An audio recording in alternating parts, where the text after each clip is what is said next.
Alrighty, so today we're going to work through vancomycin.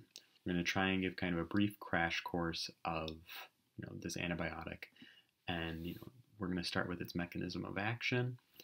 Then we'll kind of work into what vancomycin works against, how we dose vancomycin, what to watch out for as far as adverse effects, what precautions we should take with this medication, and then kind of going over the pearls of the clinical pearls, and also what to monitor with this medication.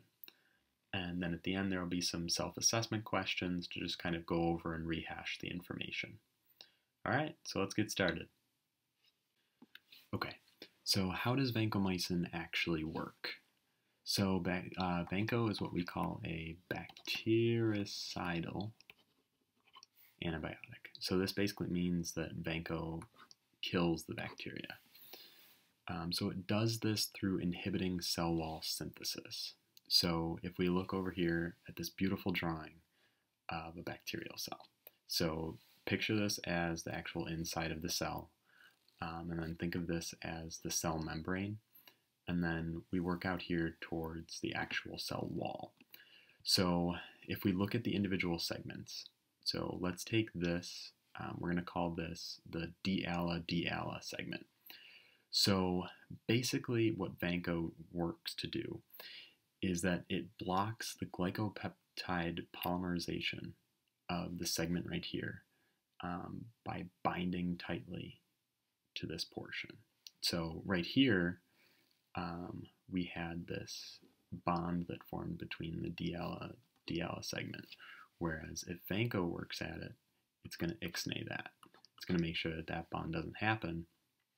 So you kind of just mess up the polymerization of the cell wall. So vanco is messing with the cell wall polymerization. Big whoop. Why does that matter? So basically we have to think about the bacterial cell itself. So bacterial cells are hyperosmolar, meaning that if there's H2O out here, they can readily absorb this water. So therefore, there's a high osmotic pressure within the cell. And if we think about it, this plasma membrane right here is too delicate on its own to withstand this pressure within the cell. So that's where the job relies on the cell wall to actually kind of withstand this pressure.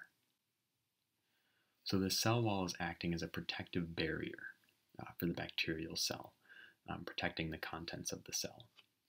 But what happens if something like vanco comes in and screws everything up? So basically, this can lead to an increasing osmotic pressure, which can subsequently lead to osmotic burst of the cell. So basically, in layman's terms, the cell is going to pop.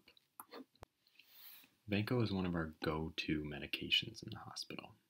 If a patient is started on a broad-spectrum antibiotic regimen, vanco is usually included. Why is that? To get into that, first we have to answer, what does vanco work against?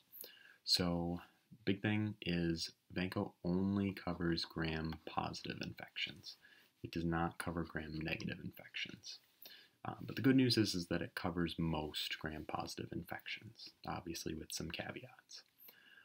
So now I just want to go through 4 big players. So Staphylococcus is the biggest one that we'll talk about. So MRSA, methicillin-resistant Staphylococcus aureus. That one is really big. And then there's also MSSA. And then we've got coagulase-negative staphylococci. So those are just some examples. And then streptococcus, the one that we're most worried about, and we can treat with vanco, is S. pneumo. Enterococcus is another one, and then another one is C. diff. So I just wanted to bring this one up because there's just an important distinction. So C. diff is only treated with PO vanco, not IV vanco, just because IV Vanco can't really penetrate, so we use oral Vanco to get at C. diff. Next up, I want to talk about how do we dose Vanco, because it's a lot different than just giving kind of a standard dose and hoping for the best. So it's kind of a point of controversy about how we actually dose Vanco, but there's two big methods. So one is AUC guided dosing. So basically we use AUC over MIC ratios to determine individualizing regimens for patients. And then the other method is trough guided dosing. So that's basically you look at the trough and then kind of adjust based on what you're targeting, okay? So as far as which one's better, which one's worse, new data shows that the AUC guided dosing method is preferred over trough guided dosing because it optimizes efficacy while minimizing nephrotoxicity. So there's different methods of dosing Vanco, but there's also specific considerations that we need to take into account when we're dosing every patient with Vanco. So first thing we want to take into account is, what pathogen are we treating? Are we treating MRSA, or are we treating something else that might be a little less worrisome? Another thing we want to take into account is what type of infection is it? Is it something like bacteremia in the bloodstream, or is it something that we're a little less worried about? And then lastly, we want to take into account patient-specific factors, especially weight and kidney function. Okay, so your head's spinning, you're having war flashbacks to PKPD, and you're wondering why the heck does AUC even matter? So the answer to this is that we're so hyper-focused on dosing Vanco and dosing it correctly because optimizing the dose is not only more efficacious, but it minimizes nephrotoxicity. It saves our kidneys. So how does Vanco cause nephrotoxicity? In order to answer the nephrotoxicity question, we have to kind of circle back to how Vanco is eliminated from the body. So this is done primarily through renal excretion. So within the first 24 hours with an average patient, 75% of the drug is excreted as unchanged drug in the urine.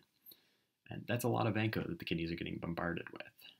And the rate at which the Vanco is eliminated is directly related to the patient's creatinine clearance. And Vanco really kind of hammers the kidneys and forces them to work pretty hard. So, Vanco can cause nephrotoxicity and acute kidney injury as the drug accumulates in the kidneys, specifically in the proximal tubular epithelial cells. And this accumulation causes apoptosis, aka cell death, of the proximal tubular epithelial cells of the kidney. And you might be thinking, okay, what the heck do those cells do? Basically, they play a crucial role in that they reabsorb nearly all the glucose and amino acids in the glomerular filtrate, and they also allow other substances of no nutritional value to be excreted in the urine. So if you really kind of wipe out these cells, you're really going to be in dire straits when it comes to your kidneys. So what can increase the risk of Vanco nephrotoxicity? So first up, if we give higher doses of Vanco, sometimes seen in like MRSA bacteremia, that's just one example. We're going to be exposing ourselves to an increased risk of nephrotoxicity for the patient. Another instance is if we talk about specific patient factors. So, what's the patient's serum creatinine? Are we going to send them into AKI by giving them Vancomycin? And then another thing to keep in mind is, are we administering any other nephrotoxic drugs? So there's a lot of different examples of this. There's aminoglycosides like amikacin, loop diuretics like furosemide, vasopressors, But the one I want you guys to keep in mind is another antibiotic, Zosyn. So circling back to Vanco, when we talk about broad spectrum antibiotic coverage, this is our gram-positive guy. Zosyn is typically thought of as our broad spectrum gram-negative coverage guy. So we really kind of beat that into the dirt. Vanco causes nephrotoxicity. But it has other adverse effects as well. And I listed some of them here that I thought were pertinent. So one is ototoxicity. So basically ear toxicity, especially in the auditory canal. It's especially prevalent in older patients. So something to just have in mind. Another one is infusion-related phlebitis. So this is basically pain and inflammation at the infusion site. Because if you think about it, Vanco IV medication being just intermittently administered, there's going to be a risk of that. And then another big one is red man syndrome. So this is basically a flushing reaction, predominantly in the face and neck, and it's often from infusing Vanco at too high of a rate. So how this works is Vanco activates mast cells, and these release vasoactive mediators, which includes histamine, and histamine basically sets off a reaction that gives off the flush that we see in red man syndrome. So basically we treat this with steroids and Benadryl, and then another key point is that we want to slow down that Vanco infusion time, because it's probably what led to the syndrome in the first place, was that quick infusion time. So slow down the infusion time and give steroids and Benadryl. Contraindications and precautions when it comes to Vanco. So Vanco is contraindicated if someone has a hypersensitivity reaction to Vanco. You may not know that before, but it should be listed in their allergies if it's happened before. And then caution with patients that have renal impairment. So this can be acute, so it can be AKI, or we also want to just be cautious with dialysis patients. And then we really kind of already talked about this a lot, but obviously caution Vanco use with other nephrotoxic drugs. So clinical pearls when it comes to vancomycin. So let's just think of this as our advantages side, and this is our disadvantages side. So these are all predominantly things that we've talked about throughout the lecture. So an advantage is that vancomycin covers gram-positive infections, and then on the flip side of that is that it doesn't cover gram-negative infections. So let's hit on the disadvantages while we're over here. We'll go through them all.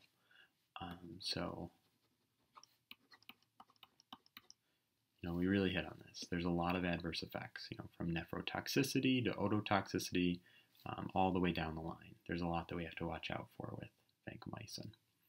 Another thing is that we also really kind of have to consider special populations with vancomycin. We can't just, dose everybody, mg per kg and go that route. It really is kind of, we have to watch out for obese patients, we have to watch out for dialysis patients, and we have to watch out for patients that are in AKI, or if we could send them into AKI. So there's a lot of different populations that we have to be cognizant of when we're dosing Vanco. And then what we'll get into on the next slide is there's a lot of monitoring that goes into Vanco. So now focusing on the advantages of Vanco, as we talk about, gram-positive covers that. It's bactericidal antibiotic, as we talked about, so it kills the bacterial cells. And then, always important, it's cheap as compared to other options. When it comes to monitoring vancomycin, there's a lot of things that we want to keep in mind, and these are just a few of the big points that we want to look at. So monitoring dose.